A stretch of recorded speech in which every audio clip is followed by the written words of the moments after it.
Why do the weirdest, wildest horror films always get buried the deepest? The 1980s gave us slashers, monsters, and jump scares galore, but you've already heard all about Freddy, Jason, and Michael Myers. Let's talk about the ones that slipped through the cracks. The movies that made video store clerks whisper and late-night fans swap tapes under the table. Are you ready to discover the cult classics hiding just out of the spotlight? Stick around. These aren't just scary stories. They're legends that refused to die. Possession 1981. Some movies aren't just watched, they're survived. Andrzej Żuławski's Possession isn't your typical horror flick. It's a fever dream that explodes out of Berlin's cold gray streets and never lets up. The setup is deceptively simple. Sam Neill plays Mark, a spy whose wife Anna, played by Isabelle Adjani, wants a divorce. That's where normal ends and total mayhem begins. Their crumbling marriage becomes a slow-motion car crash, spinning into something so unhinged, so unpredictable, it's hard to believe this film even exists. Forget haunted houses and masked killers.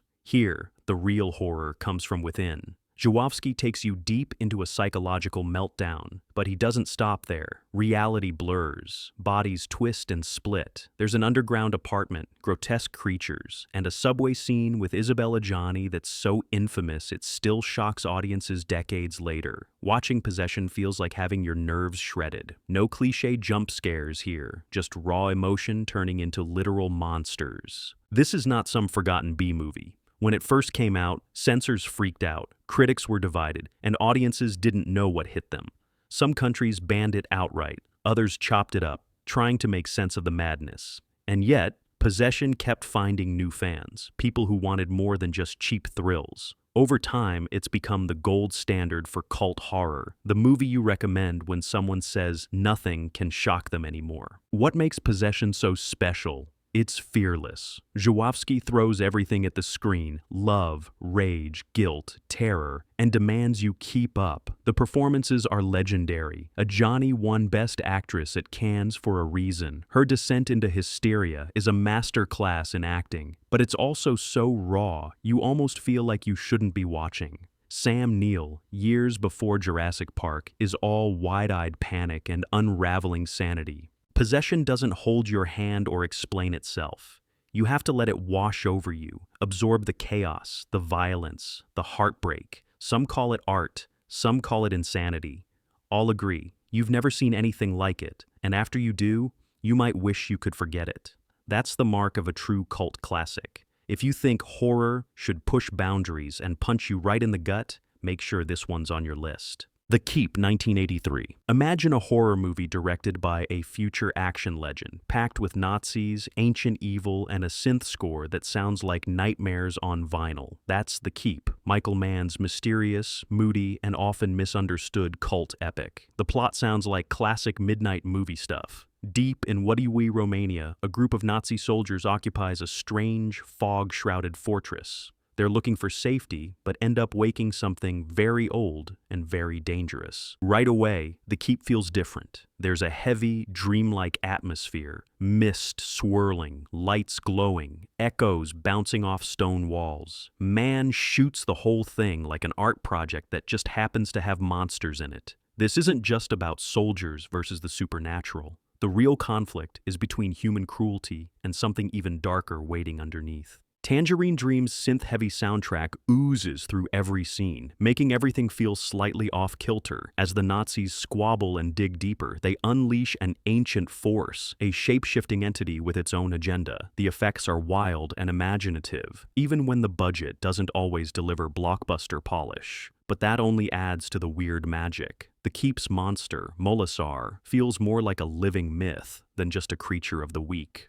The cast is stacked. Scott Glenn, Ian McKellen, Gabriel Byrne. But don't expect easy answers or tidy resolutions. The Keep is notorious for its choppy editing and missing scenes. The studio famously cut Mann's original version to pieces, and what's left is a haunting, fragmented experience. The story drifts between nightmares, never quite letting you settle. That sense of unfinished business is part of what turned The Keep into a legend. Fans still trade rumors about lost reels and director's cuts that may never be found. Critics didn't know what to make of it back in '83. It tanked at the box office and faded fast. But over the years, The Keep has become a beacon for movie lovers who crave the strange and the unresolved. It's a film that rewards obsession, a jigsaw puzzle with half the pieces missing, but what you find is unforgettable. The imagery, the music, the sense of dread all linger long after the credits roll. Watching The Keep is like wandering through a haunted museum. Every room stranger than the last. It's beautiful, broken, and impossible to shake. Want to experience 1980s horror at its most ambitious and enigmatic?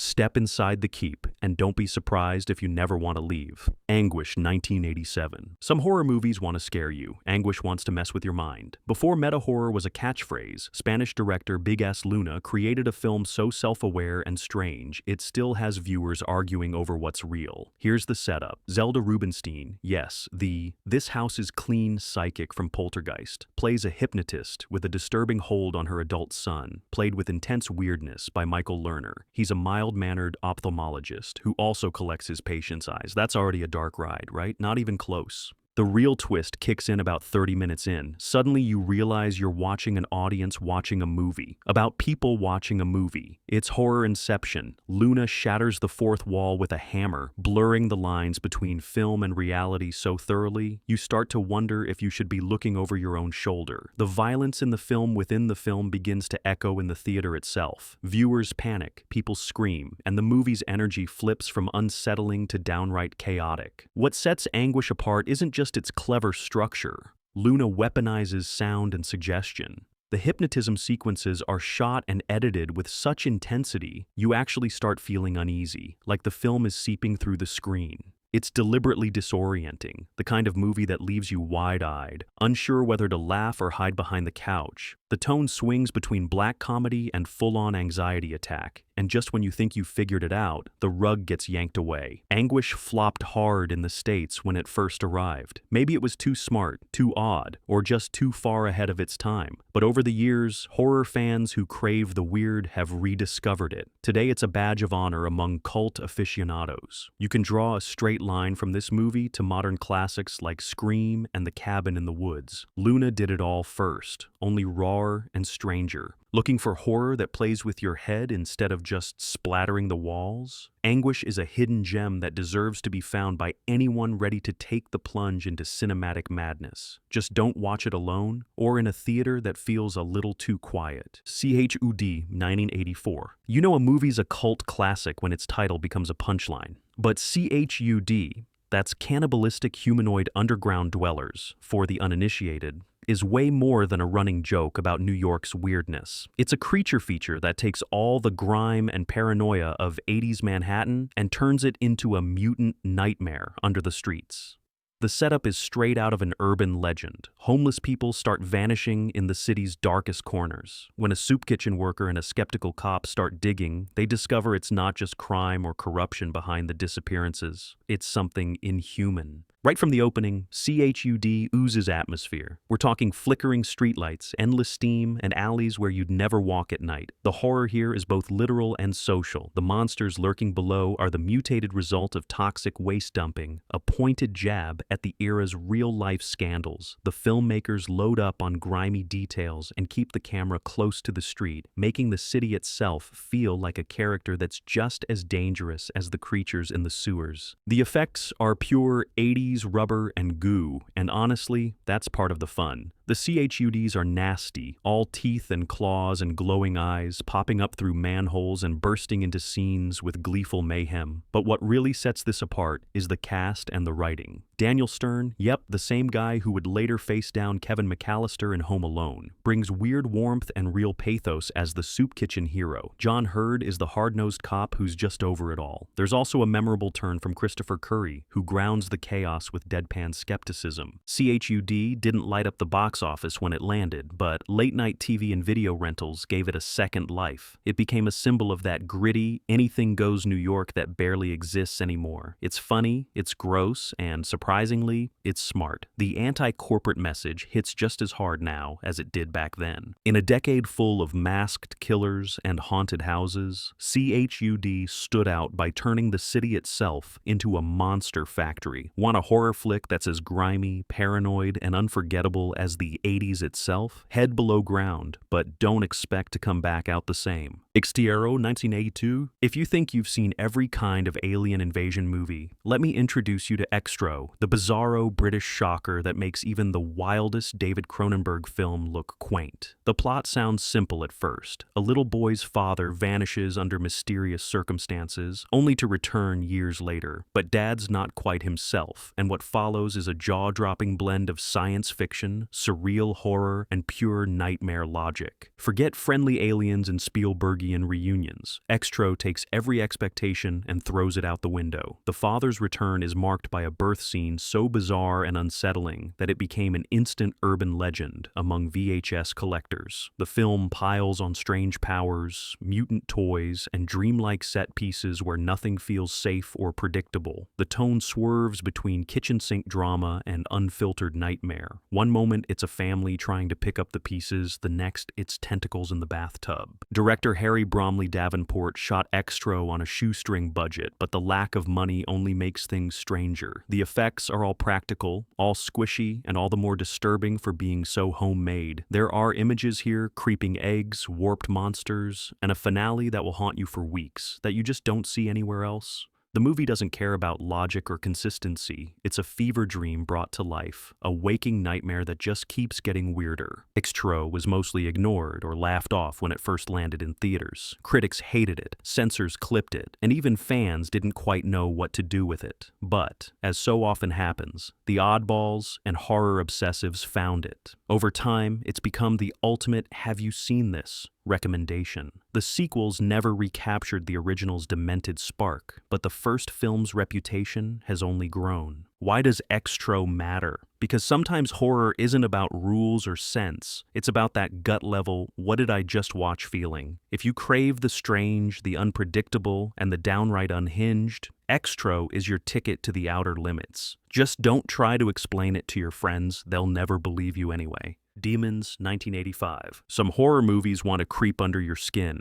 Demons wants to tear the skin off and throw a wild party in the neon-lit ruins. Produced by genre legend Dario Argento and directed by Lamberto Bava, this Italian nightmare is the ultimate midnight movie, loud, chaotic, and dripping with gore. The setup is almost too perfect. A random crowd is invited to a mysterious movie screening at a Berlin cinema. The audience settles in. The film starts rolling. Within minutes, things go sideways. What's happening on screen starts happening in real life, and soon the theater is crawling with ravenous demons. From the first frame, Demons oozes style. The cinema itself is a labyrinth of plush red seats and flickering shadows, making every corner feel like a trap. As the first victim transforms, claws tearing through flesh, eyes glowing, shrieking louder than any human should, the panic goes nuclear. Doors seal shut. Chaos erupts. Strangers turn on each other, desperate to survive as their fellow moviegoers become monsters before their eyes. The plot barely pauses for breath, delivering set piece after set piece of outlandish mayhem. But what really sets Demons apart is its unfiltered energy. Bava and Argento pack the soundtrack with pounding heavy metal, matching every dismemberment with a power chord. The violence is gleefully over the top, but never mean-spirited. It's a haunted house ride cranked to 11. Make no mistake, this is not for the squeamish. The practical effects are gloriously disgusting, all oozing slime, twisted limbs, and fountains of fake blood. But the spectacle is so manic and surreal, you can't help but root for the madness. At its core, Demons is about the primal fear of losing control, being trapped in a place that should be safe, surrounded by strangers, as reality collapses. It's a perfect metaphor for the communal experience of horror movies themselves. Watching Demons, you're not just a spectator, you're right in the crowd, wondering who will turn next. When it hit theaters, critics dismissed it as mindless splatter. Fans knew better. Demons became a VHS staple, celebrated by horror hounds for its energy and imagination. If you want to experience a film that understands the pure, outrageous joy of 80s horror, take a seat. But fair warning, you might not ever look at a movie theater the same way again. The Stuff 1985. How do you satirize a decade obsessed with new products and mindless consumption? You make a horror movie where dessert eats you. Enter The Stuff, a delirious blend of creature feature and razor-sharp social commentary from the twisted mind of Larry Cohen. The premise? A mysterious white goo bubbles up from the earth. People taste it, can't get enough, and soon it's sweeping the nation as the hottest snack on shelves. But this isn't just a treat. It's alive, it's hungry, and it's taking over anyone who eats it. From the very first scenes, the stuff goes straight for the jugular and the funny bone.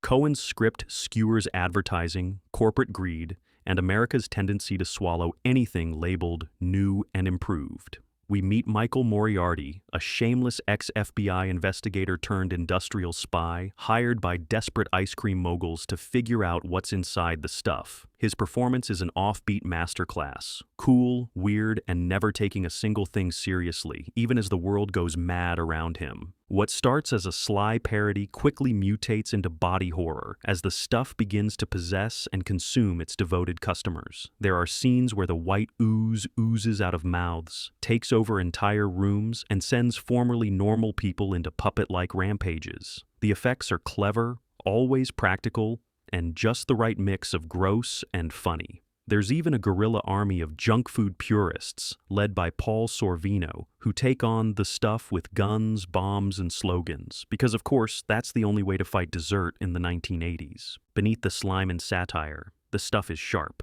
Cohen uses the plot as a scalpel, slicing through everything ridiculous about consumer culture. It's a movie that knows exactly how silly it is, and then turns that absurdity into genuine horror. The jokes hit as hard as the scares, and you're never sure if you should laugh, gag, or cheer. When the stuff was released, audiences and critics didn't know what to make of it. Was it horror, comedy, a weird B-movie, or a vicious attack on the snack aisle? Turns out, it's all of the above. Today, it's recognized as one of the decade's smartest and strangest cult classics. Next time you reach for a midnight snack, ask yourself, do you really know what's inside? Or is it the stuff, waiting for its next victim? Society 1989. Sometimes a movie isn't just shocking, it's a whole new category of disturbing. Society, directed by Brian Usna, is the Beverly Hills horror you never saw coming. It starts out like a soap opera. Bill, a well-to-do high schooler, can't shake the feeling that his family, friends, and the entire upper crust of his world are hiding something sickening. The paranoia builds. Everyone seems just a bit too perfect, a bit too smug. Then, at a lavish party, Bill discovers what's really going on, and it's far worse than anything he could have imagined. Society is a slow burn, expertly dialing up the tension. Usna laces every scene with unease, making even the sunniest California mansion feel like a trap. Bill's therapist gaslights him. His parents and sister exchange knowing glances. Even his best friend seems in on the joke. The first hour is all psychological horror, isolation, suspicion, and a sense that the entire world is in on a secret you're not supposed to know. Then the final act hits, and society rips off the mask. What follows is one of the most infamous special effects sequences in movie history. Imagine Salvador Dali designing a horror climax with a box of rubber and a barrel of slime. The shunting scene, don't worry, no spoilers here, pushes the limits of what practical effects could do in the pre-CGI era. Bodies twist, merge, and transform in ways that look impossible, even now. The message couldn't be clearer. In this world, the rich don't just exploit the poor, they literally consume them. Society flopped on release. Maybe audiences weren't ready for its mix of satire and full-throttle body horror. But over the years, its reputation has exploded. Fans now see it as a scathing, unforgettable takedown of privilege and conformity. The ending alone is enough to haunt your dreams or your next dinner party.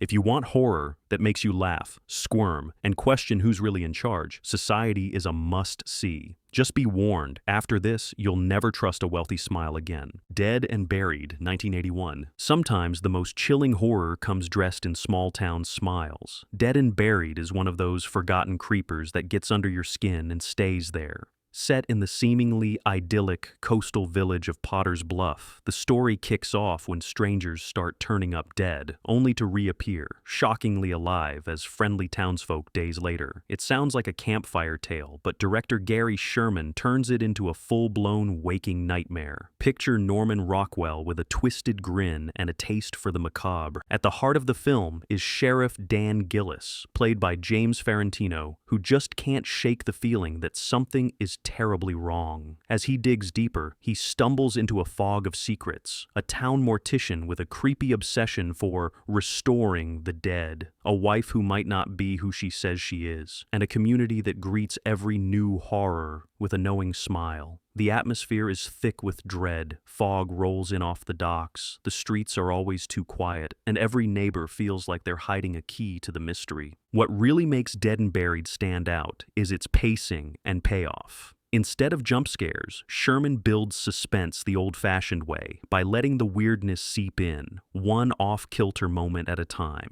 There are glimpses of violence, sure, but it's the psychological horror that lingers. By the time the sheriff pieces together what's happening, it's already too late for everyone, including the audience. The script, co-written by Dan O'Bannon, yes, the guy behind Alien, is loaded with clever twists and deliciously dark humor, and the makeup effects, pure vintage nightmare fuel. Stan Winston, the FX legend, brings the dead back to life in ways that look uncomfortably real. Dead and Buried tanked on release, dismissed by critics as just another B-movie. But over the years, it's built a reputation among genre fans as one of the decade's true hidden gems. If you love horror that's equal parts mystery, menace, and melancholic beauty, do yourself a favor and pay a visit to Potter's Bluff. Just don't expect to leave the same. Night of the Creeps, 1986. Some cult films win you over slowly, others kick down the door and spray the walls with B-movie brilliance from frame one. Night of the Creeps is a riotous blend of everything great about 80s horror, alien slugs, axe-wielding zombies, frat boy mayhem, and one-liners so sharp you'll want to write them down. Writer-director Fred Decker sets out to make a love letter to every drive-in and VHS rental you ever snuck past your parents, and delivers a perfect blast of midnight movie mayhem. It all starts in 1959 with a mysterious canister from space crash landing on Earth. Fast forward to the 80s, and two college nerds accidentally unleash the slimy alien parasites on campus. Soon, corpses are getting up and walking, possessed by wriggling space worms that turn their hosts into flesh-hungry monsters. The only hope? Tom Atkins as Detective Cameron, the grizzled cop with a haunted past and zero patience for nonsense. His battle cry, "Thrill me," might just be the most memeable line of the decade. Night of the Creeps isn't just a gore fest. Decker stuffs the script with in-jokes, references, and Easter eggs for every horror nerd. The film pays homage to classics like Plan 9 from Outer Space, while gleefully smashing together genres, alien invasion, zombie apocalypse, slasher, even a dash of teen romance. The practical effects are a gooey delight, mixing gross-out laughs with genuine scares. At the time of its release, Creeps bombed, and nobody seemed to know what to make of it. But thanks to late-night cable, VHS, and fans who wouldn't shut up about it, the movie clawed its way to cult status. Today, it's a badge of honor among horror fans, celebrated for its anything-goes energy and quotable script. Every character feels real, every scare lands, and the sense of fun never lets up. If you're looking for a horror movie that knows exactly what it is and loves every bonkers minute, Night of the Creeps is your new favorite. Just be warned, after this one, you might start checking the floor for slugs. There you have it, the 1980s horror movies that slipped through the cracks but refused to stay buried. These are the films that shocked critics, baffled censors, and built their legacies one whispered recommendation at a time. So, which lost classic are you tracking down next? Did your favorite make the cut, or is there another hidden nightmare that deserves a spotlight? Drop your thoughts in the comments, subscribe for more deep cuts, and share this with a fellow horror fiend. The 80s aren't done haunting us yet. Are you ready to watch what most never dared?